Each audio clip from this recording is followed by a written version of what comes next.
We interrupt this program to bring you an important Wayfair message. Wayfair's got style tips for every home. This is Nicole Byer, helping you make those rooms flyer. Today's style tip: when it comes to making a statement, treat bold patterns like neutrals. Go wild! Like an untamed animal print area rug under a rustic farmhouse table from Wayfair.com.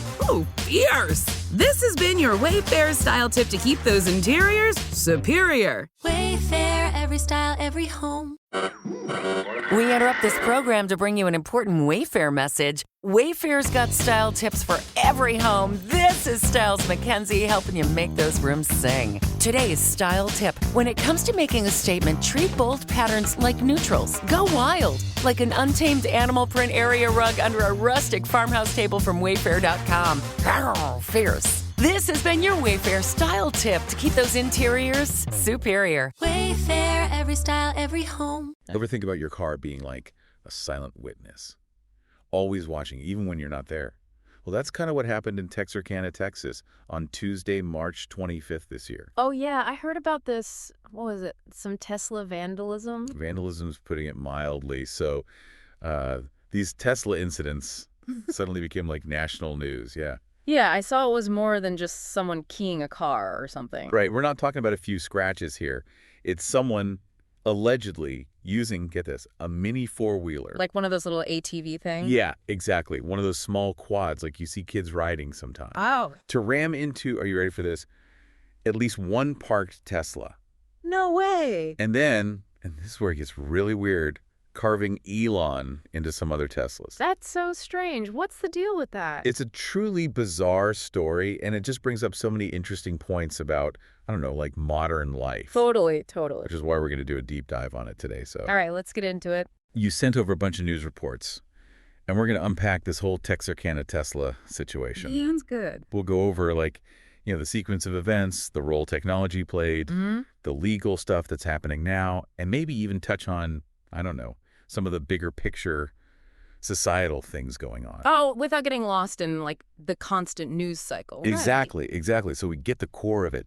What's fascinating to me is how something that seems like a really localized thing, you know, in some Texas town can suddenly become like this national story. Yeah. It's really interesting, like a microcosm of all these different things going on. Right. It gets at, like, you know, individual motivations, but also how much technology is just part of our lives now. Oh, for sure. And how that connects to crime, but also how we find out about crime and solve it. Totally. And as you mentioned, there might even be some, like, bigger societal undercurrents going on that are worth thinking about. Definitely worth exploring. So where do we start? Okay, let's break down what actually happened. So Tuesday, March 25th, 2025. That's the day it all went down. Right. The guy who's been arrested is a 33-year-old named DeMarquis Marquise Cox. DeMarquis Marquise Cox. Got it. And the early reports, they say, they detail this pretty unusual way of doing this vandalism. Yeah, you mentioned the ATV, right? Right, using this mini four-wheeler to ram into a Tesla. I mean, that's not just, like, keying a car. That's something else. No, not at all. And then the Elon carved into other cars, you know? Yeah. It makes you think there's something more specific going on. Oh, yeah. It feels targeted, for sure. It's not random. Right. It's beyond random property damage, for sure. And you said it wasn't just one spot. This happened in a couple places. Yeah. They're saying it happened in the parking lots of a Golden Palace Chinese buffet and a Lowe's. A buffet and a hardware store. That's kind of a weird combination. It's a pretty surreal picture, right? Yeah. Almost comical in a way. It is. It's like, what? The detail about the ATV, though, that's getting me. Right. That's not something you just do on a whim. It's like he planned this. Right. There had to be some premeditation. Makes you wonder, was there a bigger message he was trying to send?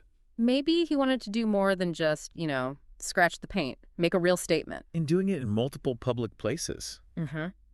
That takes some, I don't know, some boldness. For sure, yeah. And the Elon, we've got to talk about that. Right. It's like a giant flashing arrow pointing to, I don't know, is it Elon Musk himself? Or maybe just Tesla. It seems pretty clear it's connected to one or the other, or maybe even both. Yeah, it's not just a random outburst, right? Something else is going on. Do they say how he carved it? I mean, was it paint? A knife? That's an interesting question. Now that you mention it, the reports don't actually say how the carving was done. They just say Elon was found on multiple vehicles. Huh. You'd think that would be a detail they'd include. You're right. It could be important. Maybe it'll come out later as the investigation continues. Makes sense. But, you know, this actually brings us to like a really important part of all this, how they figured out who did it so quickly. Oh, yeah. How'd they even know it was this guy? It all comes down to technology, specifically Tesla's Sentry Mode. Ah, yeah, I've heard about that. So for those who don't know, Sentry Mode is basically like a built-in security system on all Teslas. Like a dash cam, but way more intense. Yeah, more than that. When the car's parked and locked, the cameras outside, they turn on, and they're basically recording all the time. So it's constantly watching? Yeah. That's a little Big Brother-ish, isn't it? It can feel that way, but in this case, it's what caught the guy. If those cameras see any movement, anything that could be a threat, they start recording right away. So in this case, they caught him red-handed, basically. Pretty much, yeah. The system recorded him, allegedly, using the ATV to hit one of the Teslas. Talk about bad timing. Well, bad timing for him, good timing for catching him, I guess. Right. And this footage, it was crucial for the Texarkana police to even know who they were looking for. It's amazing how much technology is just built into our stuff now, isn't it? It really is, and how much of a role it plays in stopping crime or solving it. It's like those doorbell cameras everyone has now, constantly recording everything. Right, and it raises a lot of questions about privacy, like where's the line? Exactly. And what's interesting here is the quality of the footage these systems get. It's not some grainy, blurry mess. It's often high definition. You can see everything. You're right. It's not like old civility cameras. So essentially, these cars become like these constantly vigilant witnesses. It's a bit wild to think about all this data being collected all the time. Right, and by private cars. Mm-hmm. Not even like official surveillance systems. Makes you wonder how much footage is out there that we don't even know about. Exactly. It's a whole other conversation about privacy and what's acceptable. Kind of reminds me of the whole debate about those doorbell cameras. Totally. It's like they're for security, but they also end up capturing so much random stuff. Yeah, it's a tricky balance, and we're still figuring it out as a society, you know. Yeah. But because of this video evidence, the Texarkana Police Department, they moved really fast. And they arrested this Cox guy. Yep. And he's facing some serious charges now. Felony criminal mischief, for one. Felony. Wow. Why is that? Because the damage to at least one Tesla is estimated to be between $2,500 and $30,000. Mm-hmm. Once you hit that amount, it crosses into felony territory. So it's based on how much money it costs to fix it. Right. And he's also facing a charge for not giving his ID to the police. Didn't cooperate, huh? What else could they charge him with? Well, they've said they might add more charges as they keep investigating, especially because of the damage to those other Teslas, the ones with the Elon carvings. Right. So what happens now? Is he in jail? He's being held at the Bi-State Justice Center, and his bond's been set at $105,000. That's a lot. They're not messing around. No, they're not. Felony criminal mischief, depending on the details and how much damage was done, it can come with big penalties like huge fines and even jail time. Wow, it really escalated quickly from some car damage. It did. And, on top of that, the Tesla owners, they could sue him too. They could sue him, yeah. What for? In civil court to get the money back for fixing their cars. And remember, that extra charge for not giving his ID, Yeah. that just adds another layer of legal trouble for him. It's interesting, because you think of vandalism, it doesn't sound that bad, but... But it can have some serious consequences. Exactly. Big time legal and financial repercussions, especially when it goes above a certain dollar amount. Right. And the civil lawsuits, those can be really costly too, not just for fixing the car, but also legal fees, all of that. Right. It all adds up. And that bond amount, $105,000, that says a lot about how seriously they're taking this. Oh, absolutely. And then, of course, there's the whole question of why he did it in the first place. Yeah, what's the motivation here? Well, the Elon carvings, those seem to be the biggest clue. They definitely suggest he's got something against Elon Musk or Tesla, right? Exactly. It seems like there's some kind of animosity there, whether it's personal towards Elon Musk or against Tesla as a company, or maybe both. It has to be more than just random anger, right? Right, especially with that carving. But the authorities, they've said that Cox hasn't said why he did it. So we're left to guess. Pretty much, yeah. Yeah. We've got to look at the clues we have and see what makes sense. We've definitely seen more and more of this stuff online, Like what? People targeting brands, public figures, all sorts of stuff. Yeah, I've seen that. It can get pretty intense online. It can.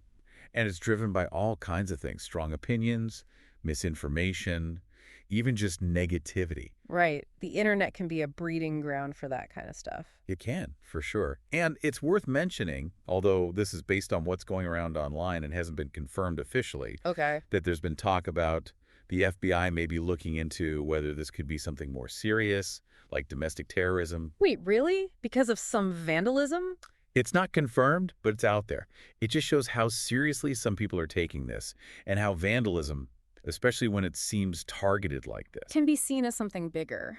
Exactly. It makes you think about where the line is between vandalism and something more serious. Yeah, it's blurry sometimes. So if the FBI is looking at this, what are they looking for? Like, what makes them think it could be terrorism? That's a really good question. I'm not an expert on that, but I imagine they'd be looking for any signs that it wasn't just a personal thing, like was it meant to scare or threaten a whole group of people? Right, so not just about damaging some cars. Exactly.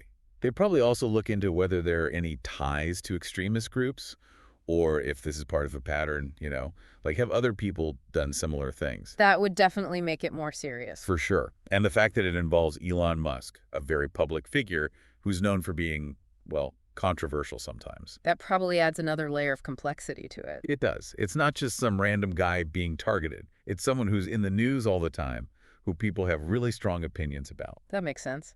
So it's no surprise this got national attention then. Oh, it blew up. Major news networks, social media, everywhere. Yeah, I saw it all over my feeds too. And it's interesting, the Sentry Mode footage, it was what led to the arrest, right? Right. But it also started all these conversations about privacy, which is something we've touched on a bit. It's a double-edged sword, isn't it? It really is. On one hand, it helped catch a suspect, gave the police evidence they needed. But on the other hand, it's like constant surveillance. Exactly. And not by the government, by private companies. It's a tough ethical question. It is. And then you have all the talk online about whether there's going to be more vandalism against Teslas. Yeah, people were speculating like crazy about that. People think it might be politically motivated, right? Right, because of how polarizing Tesla and Elon Musk can be. Yeah, people have really strong feelings about them one way or the other. They do. But again, we have to be careful. This is all stuff from online discussions. It hasn't been confirmed by the police or anything. Right. Important to remember that. But all this brings us to, like, the bigger picture, right? Exactly. This didn't happen in a vacuum. Yeah. Like, how does this fit into everything else that's going on? Right. We're living in a time that's pretty tense, Oh, right? definitely. Lots of division. Yeah.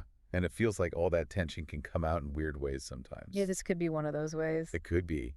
And social media, it doesn't help, does it? It's a mixed bag, right? It connects people, but it also... It can make things worse. Yeah, it can amplify extreme views, make people even more divided. It's like the real world and the online world are constantly feeding into each other. A feedback loop. Exactly.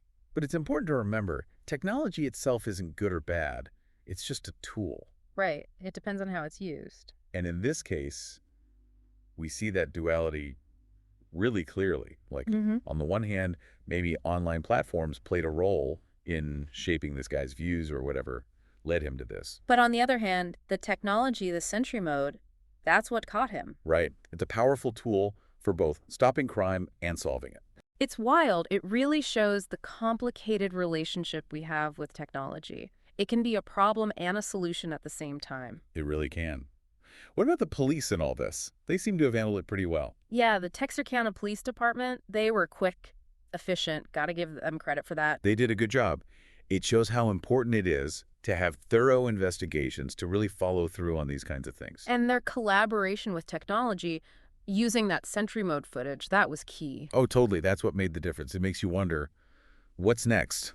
What are the implications of all this? Good question. Will we see more people, like, getting extra security on their EVs? Maybe, yeah. Or maybe even more advanced versions of these surveillance systems on all kinds of cars, not just Teslas. It's not hard to imagine that happening. Not at all. And legally, what happens in this case with the Sentry Mode footage and how it's used as evidence, that could set some precedents for other cases in the future. Yeah, that'll be interesting to see how it plays out, if it changes how these things are handled legally. For sure. And the big takeaway for me is that we really need to be talking more about how technology is changing the way we think about crime, Oh, absolutely. This case just highlights how much it's already changed things. Right. And it's only going to get more complex. Right. So let's wrap this up, bring it all together. What did we learn from this bizarre story in Texarkana? Lay it on me. It's more than just some crazy vandalism with an ATV and some weird carvings. It's this whole mix of things. It's like a perfect storm of different factors. Exactly. You have the incident itself, the role technology played in catching the suspect, the legal stuff that's happening now, which could be pretty serious. And the likely motivations, which seem to be tied to Elon Musk or Tesla. Right, and then how this whole thing blew up nationally, got everyone talking about privacy, about technology, about the tensions in our society. It's wild. It's wild how it went from this small town thing to this big, complex issue. It really is. And we did this deep dive based on the reports you sent over to try and make sense of it all. Get the full picture without getting lost in all the noise. Exactly. Mm-hmm. So here's a final thought for you to consider. All right, hit me. With technology like Sentry Mode becoming more common, not just on Teslas, but maybe all kinds of cars in the future, how do you think that's going to change the way we think about crime? The way police gather evidence? Even the way we act when we're out in public? That's a big question. It is, and it's not just about catching vandals. It's about how this kind of constant recording, this passive surveillance, might change our whole society, the way we think about privacy, the way we behave. It's like, are we all going to be on camera all the time? It's possible, and it's not necessarily a bad thing, but it's something we need to think about because it goes way beyond just this one case in Texarkana. Food for thought. Exactly. Step into the world of power, loyalty, and luck. I'm gonna make him an offer he can't refuse. With family, cannolis, and spins mean everything. Now, you wanna get mixed up in the family business. Introducing The Godfather at ChumbaCasino.com. Test your luck in the shadowy world of The Godfather slot. Someday, I will call upon you to do a service for me. Play The Godfather now at ChumbaCasino.com. Welcome to the family.